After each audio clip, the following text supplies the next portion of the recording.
Hi friends, Viniz world-ലേക്ക് എല്ലാവർക്കും സ്വാഗതം. ഈ ചാനൽ ആരെങ്കിലും സബ്സ്ക്രൈബ് ചെയ്യാന്നുണ്ടെങ്കിൽ സബ്സ്ക്രൈബ് ചെയ്ത് ബെൽ ബട്ടണും കൂടി എനേബിൾ ചെയ്ത് തൊട്ടടുത്ത് കാണുന്ന ഓൾ എന്നുള്ളതും കൂടി എനേബിൾ ചെയ്താൽ മാത്രമേ ഞാൻ ഡെയിലി ഇടുന്ന എല്ലാ വീഡിയോസിന്റെ നോട്ടിഫിക്കേഷൻ നിങ്ങൾക്ക് കറക്റ്റായി ലഭിക്കുകയുള്ളൂ. ഞാൻ ഇന്നിവിടെ ഉണ്ടാക്കുന്നത് പൂവടയാണ്. അതായത് ഓണത്തിനൊക്കെ എതിരേക്കാനായിട്ട് നമ്മൾ ഉപയോഗിക്കണ തൃപ്പൂണിത്തുറ സൈഡിലൊക്കെ ഉപയോഗിക്കണ പൂവട. ഓണത്തിന്റെ അന്ന് രാവിലെ മഹാബലിനെ എതിരേക്കാൻ വേണ്ടിയാണ് നമ്മൾ ഈ പൂവട ഉണ്ടാക്കണത്. അതിനായിട്ടൊരു 6 പഴം ഞാൻ എടുത്തിട്ടുണ്ട്. അത് നന്നായിട്ട് ഉടച്ചെടുക്കുക. മിക്സിയിലിട്ട് വേണമെങ്കിൽ ഉടയ്ക്കാം കേട്ടോ. അതിലേക്ക് നമ്മൾ കുതിർത്തി പൊടിച്ച അരിമാവാണ് ഇട്ട് കൊടുക്കുന്നത്. ഒട്ടും തരിയില്ലാതെ വേണം അത് പൊടിച്ചെടുക്കാൻ. ആ പഴം കൊണ്ട് തന്നെ ഈ പൊടി മുഴുവൻ കുഴഞ്ഞു വരണം. അതാണ് ഇതിൻ്റെ പാകം. ഒട്ടും വെള്ളം ഉപയോഗിക്കാൻ പാടില്ല. പിന്നെ എതിരേക്കാൻ ഉപയോഗിക്കുമ്പോൾ നമ്മൾ ഉപ്പ് ഇടാൻ പാടില്ല. അല്ലാത്ത സമയത്ത് ഉപ്പിടാം കേട്ടോ. ഇതിലേക്കൊരു 6 ടേബിൾ സ്പൂൺ പഞ്ചസാര ഇട്ട് കൊടുക്കുന്നുണ്ട്. എന്നിട്ട് നന്നായിട്ട് മിക്സ് ചെയ്ത് കൊടുക്കുക.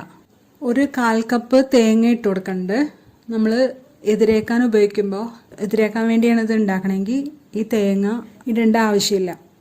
ഇനിയിപ്പോൾ ഇതൊന്ന് നന്നായിട്ട് മിക്സ് ചെയ്തെടുക്കാം നമുക്ക്. ഇനി ഒരു വാഴയില എടുത്തിട്ട് അതൊന്ന് കഴുകി തുടച്ചെടുത്തിട്ട് അതിലേക്ക് നമുക്ക് വെച്ചിട്ട് അമർത്തി കൊടുക്കാം.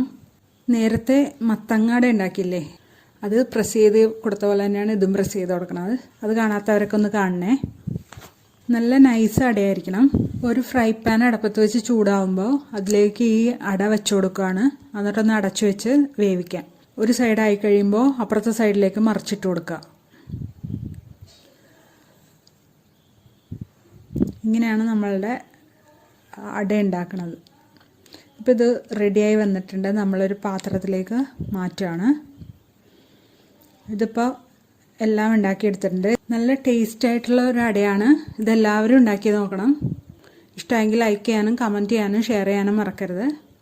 സബ്സ്ക്രൈബ് ചെയ്ത് ബെൽ ബട്ടണും കൂടി എനേബിൾ ചെയ്ത് അടുത്ത് കാണുന്ന ഓൾ എന്നുള്ളതും കൂടി എനേബിൾ ആക്കണം. Thanks for watching.